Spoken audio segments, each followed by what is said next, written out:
Hello, I'm Pastor Joe, and I want to wish you a happy new year, and I want to welcome you to this week's 2-Minute Tuesdays together.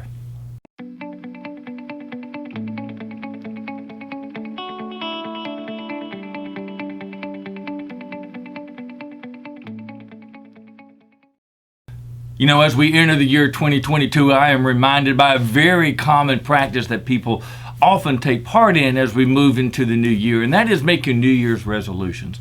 And New Year's resolutions are typically things that we want to change about ourselves, things that we want to change in our lives, in our surroundings, and in the way we conduct ourselves and all of that. You know, I want to eat healthier. I want to go to the gym and work out. I want to lose weight. I want to do X, Y, or Z, whatever. And sometimes we're able to follow through with those. But there's generally a reputation among resolutions that they're only going to last a few weeks or a month or two, and then we're going to slip back into our old behavior. I think if we're going to change anything, it has to be a very intentional thing. Just making a resolution, saying I want to do something, doesn't mean it's going to change. You have to make the changes happen. You know, the classic definition of insanity is doing the same thing over and over again in the same way, but expecting different outcomes. And the same is true for life. And the same is actually true in our spiritual lives. I think most of us want to have a closer relationship with God through Jesus Christ. I think most of us want to go deeper in our faith, but it's not just going to happen.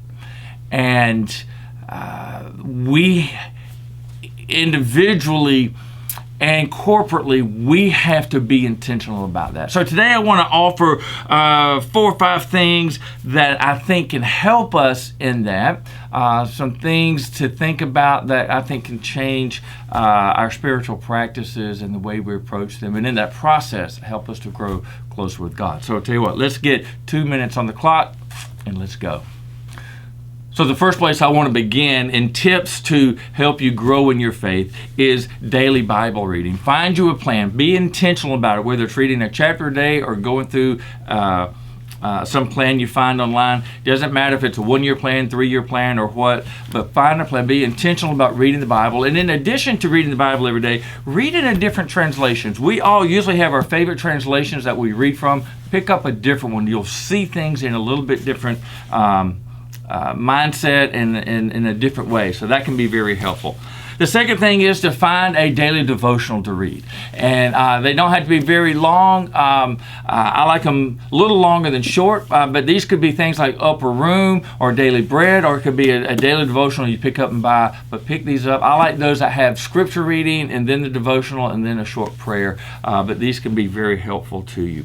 Let me encourage you also to set aside some time to get on the phone or go see people, but a phone call can be just as good. But call people you haven't seen in a while. Maybe these are friends you haven't seen in a while. Maybe also it's people in the church that you haven't seen. Maybe they haven't been in church. Maybe y'all sit on different sides of the church. Maybe they're sick or they're shut in. But call them and let them know you're thinking about them, praying for them, and love them.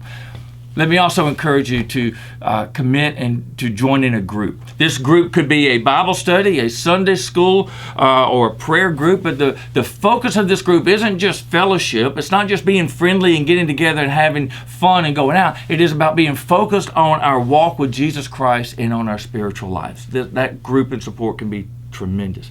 And the second thing is to look for things to celebrate. It is all too easy to be negative and critical of things. That's so easy. We can complain about everything. But what we need to do is look beyond the things we don't like and see how God is moving, how God is active in the world and in our lives, and to celebrate those things. So look, these are 5 quick steps that we can all undertake. They don't cost anything or don't cost very much, but they can have a tremendous impact on our daily walk with Jesus Christ, which is what we are all after, is to deepen that relationship. So I hope you have found these helpful. Let me encourage you to share these with others. Share this video with others so that they can be thinking about these and looking for ways and committing to ways to grow in their faith. If you haven't already, take a moment, subscribe to my channel. When you do, there's a bell icon you can hit and you'll get notified whenever I post a new video. And until we get together again, I pray for God's blessings to be with you.